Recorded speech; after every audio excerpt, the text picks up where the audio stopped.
And in this tutorial, we are going to do the Color for Emphasis project practice. So you should have already downloaded the bird and tulip images from the team's assignment. So now that we're in Photoshop, we're going to go up to Open here on the top left. And those two images should have been saved to your downloads, and we're going to start with the bird image. Go ahead and select it and click Open. Now, once this image, it's really important that we can see our panel, which is located here on the right. Now, if yours looks differently than mine, you can close out any extra tabs by right-clicking on them and closing tab groups. Make sure that you select the word layers so that you can see your layers there. That part is essential. Without seeing your layers, you'll have a really hard time editing this assignment. So we're going to start by unlocking the background layer because we want to be able to edit this image. And if you look at the layers panel, there's a little lock symbol on it, and there's nothing we can do to it until we unlock it. So in order to unlock it, you just have to simply use your cursor and click on the lock, and that layer becomes then a layer 0 instead of a locked background image.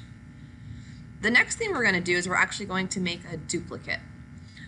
Instead of copying and pasting where the image will be slightly off-centered, we want to go ahead and select the layer. We're going to right-click and then choose Duplicate Layer. All right, now if you want to rename your layer, you can, but I'm going to go ahead and just press OK. All right, so now we have the two same exact layers here in our layers panel, layer 0 and layer 0 copy. What we want to do is we want to make the top layer invisible by turning off the eye next to it. So we will use this layer in a little bit, but for now we're going to make it invisible. Now, because the same layer is underneath, you're not going to see any changes, but make sure that you follow that same step. I then want to select the bottom layer. And we're going to go down to the bottom of our layers panel. Next to our layer mask, we're going to choose an icon called adjustments. Notice if I go over it, it says create new fill or adjustment layer. Let's go ahead and select that. Now when we select that, adjustments, these are things that you can do to a layer. And what we want to do is we want to make this image black and white. So there is an option here in the center called black and white. Let's go ahead and select that. And what you will notice is a couple things. One, it has turned your image black and white, and you also got another properties panel popped up. So before we do anything else, we do want to do a couple things here. One is we want to create some value contrast in our image. So Photoshop did what it thinks is our best amount of value contrast here with these color sliders. Feel free to move them around to get more value contrast. And remember, value contrast just means that we have a lot of light values next to dark values. Now, because this image had a lot of yellows and reds and greens, those sliders are going to be the most affected. And notice as I move this, the background becomes darker, and I then can brighten up some of the plants, and that has a lot more value contrast than it did before. Okay, I think that looks pretty good. You can do something similar to mine. And then the next thing we're going to do is we're going to make what's called a clipping mask. And all you do is press this button here. So we're still in the properties panel of this adjustment layer that we created to make the image black and white. And this little icon here with the square and arrow crossed out is an adjustment layer that affects just the layers below. And all that means is that when I click this, notice in the layers panel it now has an arrow pointing to the layer below it. This layer, adjustment layer I should say, this black and white filter is only going to affect the layer below it and nothing else. So that's really important that we want to select that as well. All right, we're going to go ahead and turn back on that top layer. Now once we do, remember we're going to click where the eyeball was and bring the eyeball back. Notice that the black and white image disappears. Keep in mind that we're using layers here, so the layer that's black and white is underneath this color layer. It is still there, but for now we're going to go ahead and hide it. Meaning we're turning all our layers back on and all the layers are visible. Now the top layer is the color layer here, and our next step is to make a selection of our subject, which in this case is our bird. So I'm going to use the quick selection tool. You can use whatever tool that you're comfortable with. Make sure that you are adding to selection. I'm going to zoom in and just take my time here to make a good selection. Make sure that on your layers panel you have the layer selected before you make your selection. Now I'm using the quick selection tool. If you do the same, don't forget to make your brush smaller when going into small spaces like this. You can use the brackets on your keyboard to adjust the size of your brush. All right, and then bigger in bigger areas. Now remember that this is all based on color and shapes, so if Photoshop is having a hard time between maybe like yellow and green, you have to go back in and add those things back. So don't forget important elements like the feet. And if we selected too much, we're going to go ahead and go back up to subtract, and we will subtract from those areas.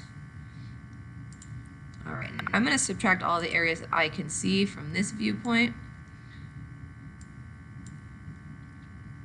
And then I'm going to make sure I zoom in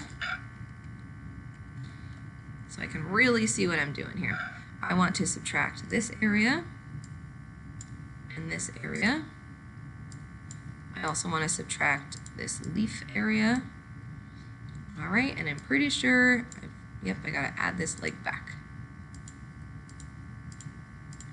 All right, so notice how much zooming really helps to make your selection work better.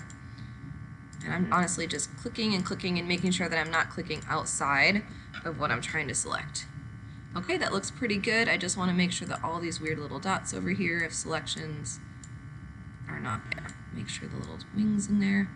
Okay, remember, the better your selection, the better this is going to look. That looks pretty good. I see a couple little dancing things down here. Okay, all right. There is our really great selection. And what we're going to do next is that we're going to make a layer mask. So what's going to happen is that what I've selected here, the bird, is going to stay, and the rest of this colored background is going to disappear. And what should happen is it's going to reveal the layer underneath, which is black and white. So let's go ahead and hit our layer mask button. Make sure that you are on layer 0 copy. And you'll notice that you have now removed the colored background to reveal the black and white background underneath, which looks awesome. All right, but our next step is to adjust color. So right now the bird is yellow, which there's nothing wrong with that, but I want to show you how you can adjust the color, and I want you to do the same. So we're actually going to add another, what's called an adjustment layer, very similar to that black and white that we did before. So in Photoshop, in our layers panel, we're going to click back on this adjustment layer. So make sure that you have that top layer 0 copy selected. We're going to click our adjustment button again, and this time we're going to go to hue/saturation. When I click on that, my properties panel changes a little bit, and you're able to change the color. Now we want to make sure that this is only affecting the layer underneath, so let's go ahead and clip it using our clipping mask. Notice you get the arrow pointing to the layer below. And now I can make some adjustments to color.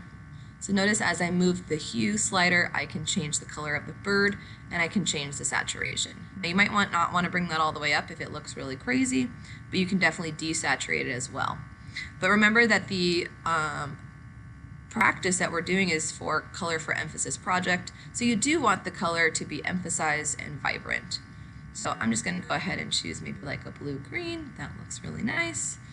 All right, but our task is not finished. I want to show you how we can change another area. So right now I've changed the whole bird to a different color, but what if I want the wings to be a different color and I want the bird to remain the color that I just made it? Well, in that case, I'm going to go ahead and make a selection of just the area that I want to change colors of. So I'm going to go back to my selection tool. I'm going to make sure that I'm on that layer 0 copy of my colored bird, and I'm going to go ahead and try to select the wing and use whatever tool works best for you here. You might want to switch between tools to get a really good selection, but I'm going to go ahead and do the wing. All right. Now what I might want to do, and this is, I'm just going to right click here, and I might want to feather my selection. And all that means is right now, if I were to change the color of the wing, it would make a really harsh edge around where my selection is, like a harsh edge of color. Feathering will help it to blend a little bit more, so I'm just right clicking in that selection, and I might feather it to maybe half a pixel or 1 pixel. So not anything very crazy. I'm going to do half a pixel. So 0.5 and press OK. Now that I've done that, I can go ahead and add another hue and saturation adjustment. I'm going to go ahead and click on the adjustment panel again, go to another hue and saturation, and this time I want to do either a complementary color or an analogous color. So I have basically a green blue. Let's say it's more green. The opposite of green is red. So I could either make this wing red. So notice as I change the hue slider, I could make it red. Or I might go with an analogous color. So because it's mostly green, I might make the wing blue, which I think I like better. All right, now that looks great. It is time to save. Your work is done. So we're gonna go up to File, and we're gonna go to Save As because we haven't saved this work yet. So once we do Save As, make sure that you're saving onto your computer, and then I suggest that you save into OneDrive. That way it's still on the cloud. We are going to change the name of this to your first and last name, so your full name, as if it's one big word, dash CFE Practice 1. We want to keep this file as a Photoshop file, and then we're going to save again so that it is a JPEG for submitting. So this is just in case we need to edit it again. So that looks great. I'm in the right spot. I'm going to go ahead and press Save. If you get a little box that pops up, press OK. Now we've saved a Photoshop file, but I want to also make sure that we save a JPEG, and that is the image that you should be submitting to Teams. So we're going to go up to File. We're going to go to Save a Copy, which is going to allow us to change it to a JPEG. So everything else should be fine. I just want to take off the word copy at the end of my name. It should still be full name dash CFE Practice 1.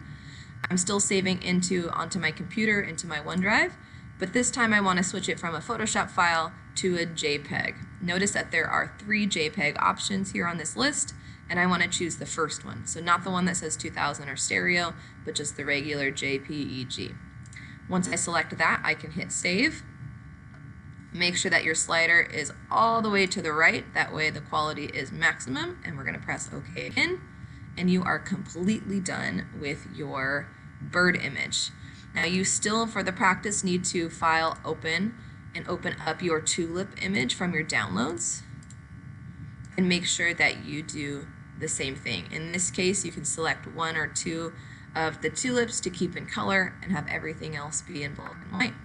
All right, everybody, that's it.